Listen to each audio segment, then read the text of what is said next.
Alright, we're on the roof now. I'm starting this solar project.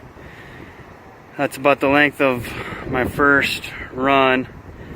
I just did my first footing, or my flashing there, and I'm about to do the last one there.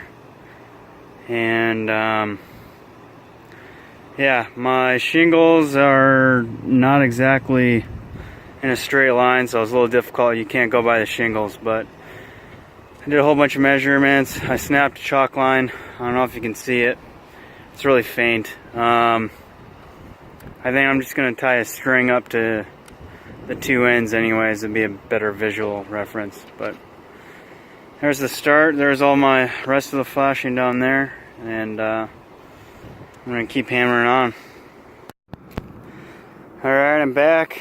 I've been crawling through the attic. What I do is, whoever did the rafters in my house, they obviously didn't have a tape measure. Nothing's really totally 2 foot on center. So what I did was I went down in my attic and I drilled a hole right against the rafter, so I know to land the lug right there, anchor bolt.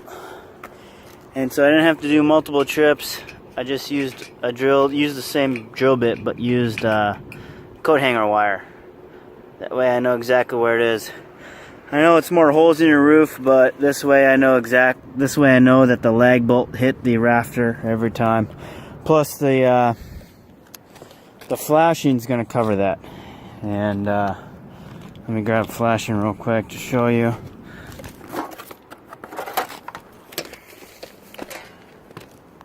So as you can see, there's my wire. Means the rafter is going to be right here, and you can see I'm covering that by 4 inches or so. So we're totally covered. Plus, I'm going to put sealant in all the holes.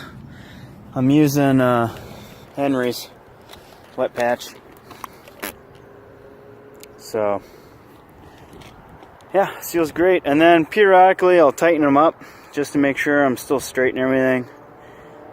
This first drill is obviously the most important. And yeah, talk to you there. Alright, I'll show you how I put these flashings in. There it is. There's the back side of it. There's the front.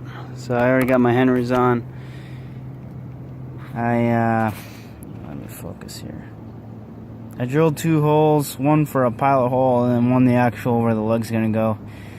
I put Henry's all over that. What I found is a easy way to slide it in is use a wire. So I'll show you how I do that. 1 second.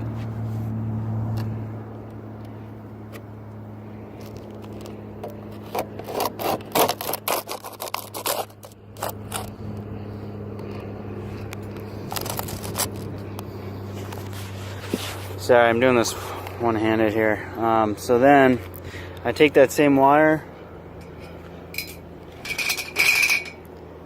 and I put it in the slot, and then I move this around until I find my hole. It's hard to do this one-handed, sorry.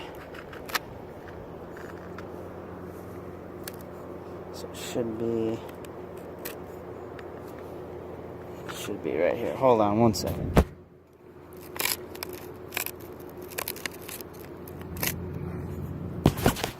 Okay, there it is. It goes in there.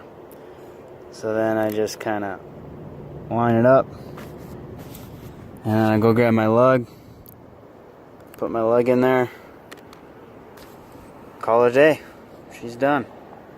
I'll do that real quick. Grab a lug.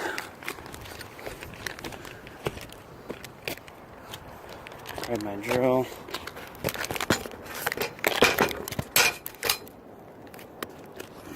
Sorry, I got the best camera skills here.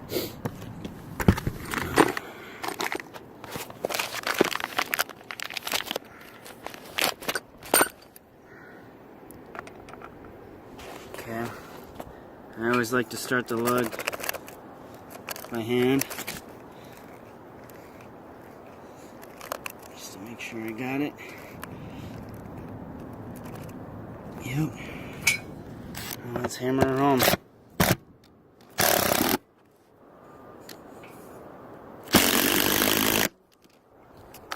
Before I totally cinch that down, let me make sure the flashing's on straight, which it is. And get her down there.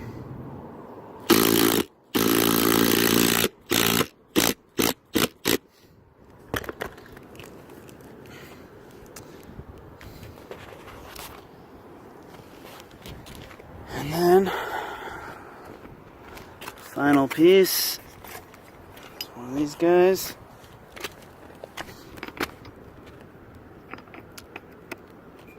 There you go. That's it.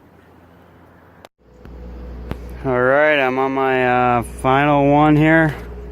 Just kind of explain what I do. I start with one and go to the all the way up opposite end. I measure those, then I pull this string. I pull it super tight. Gives me a straight line. So after I verify those first and last are exactly where I need them, I go here. I kind of already did this one a little bit. So then you take your flashing,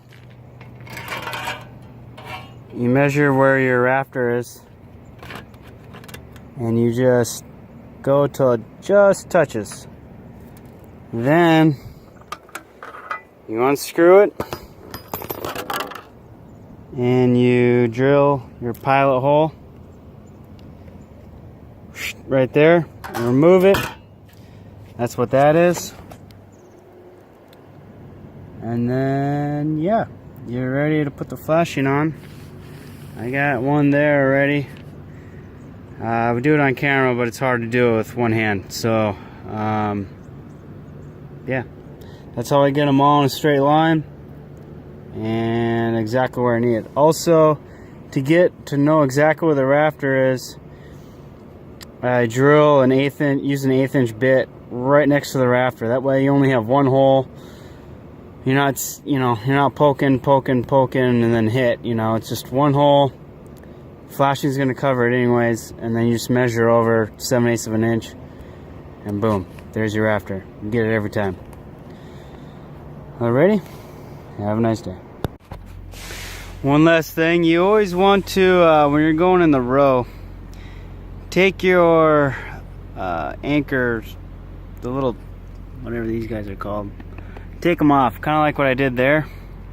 That way, if one is off, it doesn't push the string and make the rest of them off. So that way, if one of them is off by an 1/8 inch or so, they're not all off. So, there's a little tip.